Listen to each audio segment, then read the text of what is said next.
But Fanula, thank you so much. And I know that she gave a great introduction. Thank you. But we wouldn't be where we are today if it were not for Fanula. Fanula is our Director of Operation and Programs. I know most of you already know her. And she is the heartbeat of our organization. So everyone, please give a round of applause for Fanula. But we would not be able to do what we do without her. So thank you so much. And thank you, everyone, for coming out tonight. I did fly in this morning from America, so jet lag has not set in yet. I am running on adrenaline, and I'm really excited to be here, and more so excited to have Caroline with us tonight. We are so excited about this speaker series, and to have Caroline to be the first to launch and of the installment is really, really exciting for us. So I did make Cliff Note versions of your bio. I feel like I could recite it from heart. I don't really need these notes, but I'll read from them anyway. She is originally a Montreal native and is an established fixture on the fashion scene in London and really all around the world. She is the chief executive and fashion director of London-based Tank magazine and the editor of online magazine Because. She has called London home for over a decade and has lived all over the world from Seattle to Texas to Singapore. And originally, she is a retail and consumer good consultant with a business degree from the Wharton School at the University of Pennsylvania. Her visibility and profile has landed her a series of modeling campaigns and brand collaborations. This is in your bio, I know. It's true. Brand collaborations with Nordstrom, Pandora, J.Crew, and of course, last but not least, L.K. Bennett. So thank you so much. Please give a round of applause. I will stop speaking now. Caroline Issa, she's here tonight. Turn it over to you. Hello, hello. Can you guys hear me in the back? I might stand. Is that okay? Just because I feel like I don't get to see every one of you guys in the back. So yeah, nobody's sleeping in the back there. Thank you so much for having me. When I moved to San Francisco in 1999, I think Just for Success had just sort of started around that time, and I actually, Googled it, I think, at the time, and when I got the call from the BFC asking me to do Tonight, I was really excited because actually Just for Success has been in the back of my head for a very, very long time, and I'm a huge supporter of what they do. So I thought I would just ramble for a little bit. I would really love to open this up for Q&A mostly, but I thought I would tell you a little bit about my journey in fashion and where it has led me today and where I'm thinking about fashion and also philanthropy and how fashion absolutely impacts us all on a daily basis. So I thought I would just start with a funny little story. When I was 15, I had to work for my dad for a summer.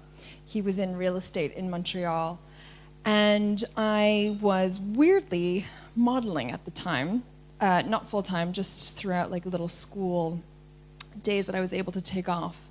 And I'd spent a summer a year later in Milan, actually, learning a little bit about the world of fashion through that. But the summer before, I knew I was a magazine reader, obsessive, Harper's Bazaar, American Vogue, I was kind of enthralled with. And I asked my father to buy me shares because Donna Karan was just about to IPO. And it was the first time that I knew I was interested in business and fashion. And I thought, okay, the way that I'm ever going to be able to afford a Donna Karan dress is I'm going to sell my successful shares. And the profit will go back into like starting my luxury wardrobe.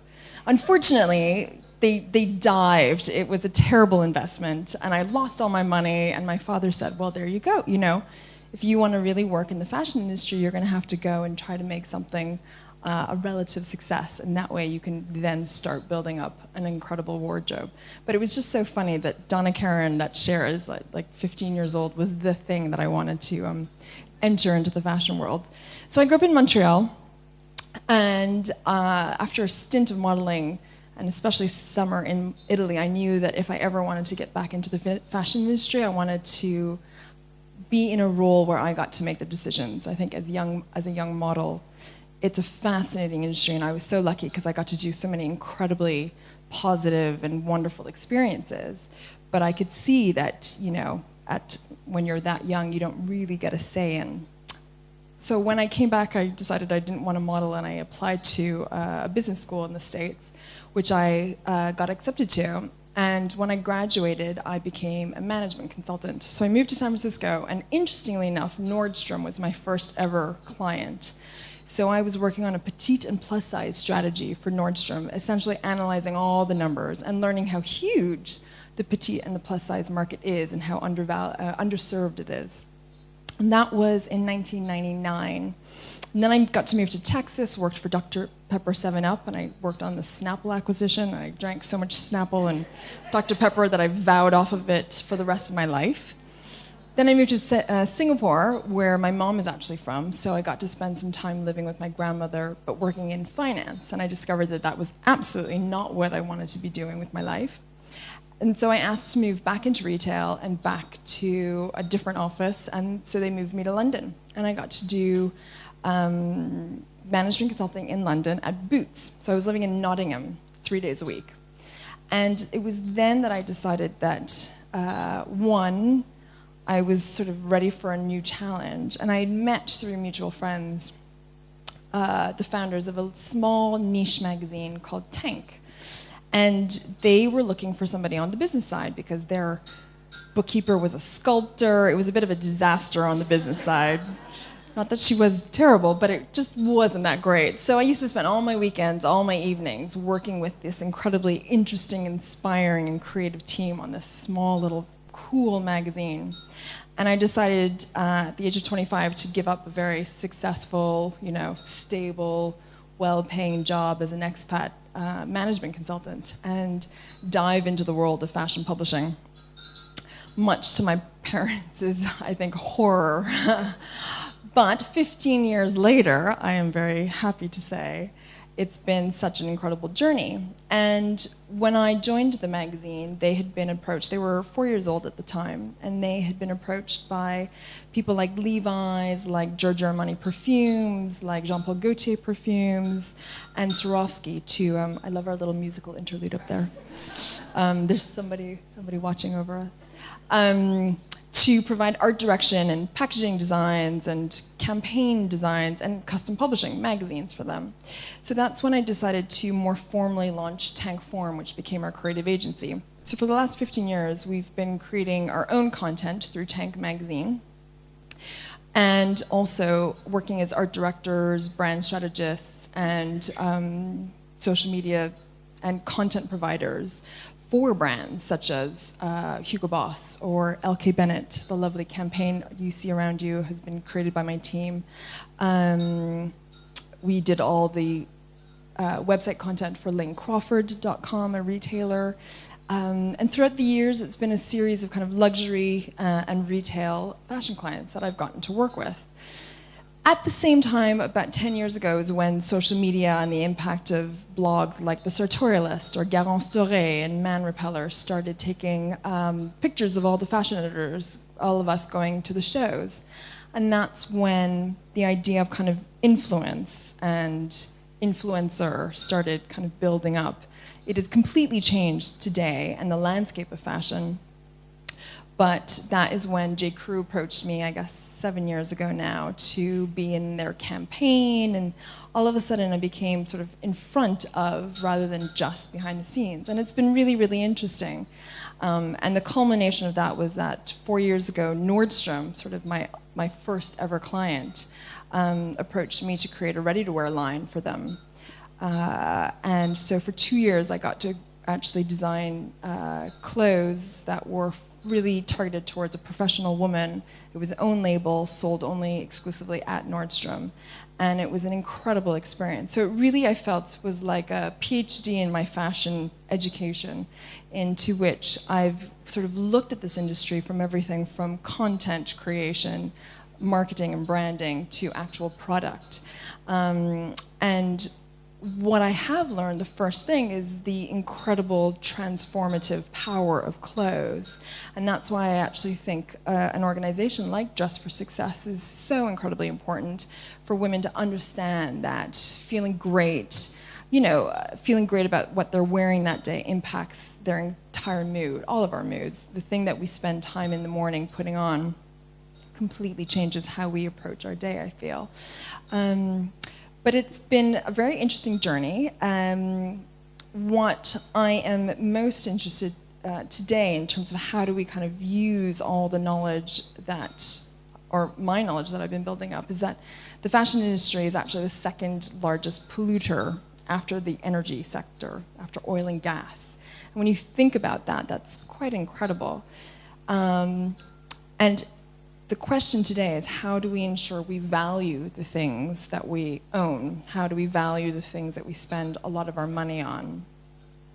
And again, Dress for Success, we were just talking with Jennifer and Joanna about sustainability in this industry, and how something like Dress for Success, which extends the life of all of our garments to somebody else to create, an incredible way of instilling confidence in someone else with something that you've cherished, is one of the best ways to kind of increase the sustainability of what we're producing.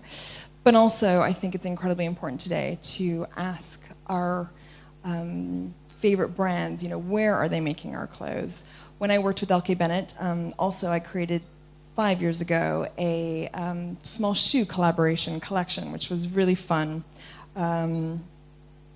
And at that time, I got to actually go to the factory in Portugal. And I was astounded by, how many hands touched each pair of shoes. And I got to witness firsthand who was making the shoes, the number of people who cared about the quality, the production process, and the final product.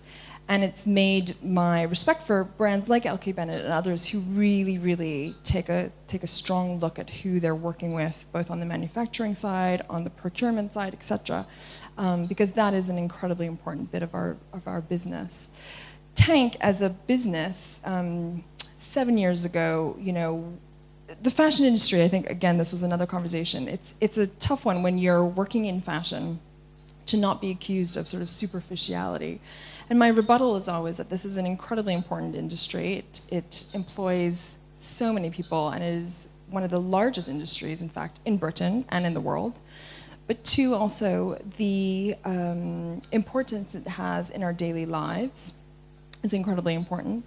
So, and how we each choose to give back, or however you want to define your philanthropic activity in this business. 10 years ago, what we did as really one of the first things that Tank did as a magazine was we worked with some curators to create an art issue. And we actually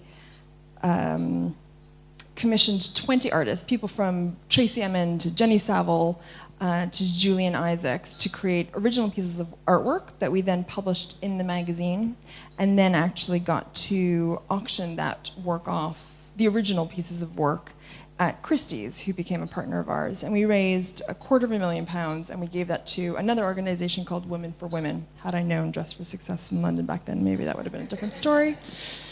But that was just one way that, I have tried to weave in, when appropriate, working with different charities and philanthropic activities into our daily business. Lately, as a fashion editor, I get sent a lot of stuff. And a lot of it I love and I wear, and a lot of it is unsolicited, and quite frankly, things that potentially I might not use. So I've started creating also a charity sale where I'm able to kind of help other people love and enjoy the pieces that are not necessarily for me. And things like Dress for Success, I think, whereby all of our loved things can go to people who will absolutely appreciate and use and leverage kind of the power of fashion to instill that confidence that they create. I've rambled, I know. I would love to open this up to questions because I think I've given an overview of where I've come from and what I do, but I would really love to understand from you guys, if there's anything specific or something more that I might be able to talk about.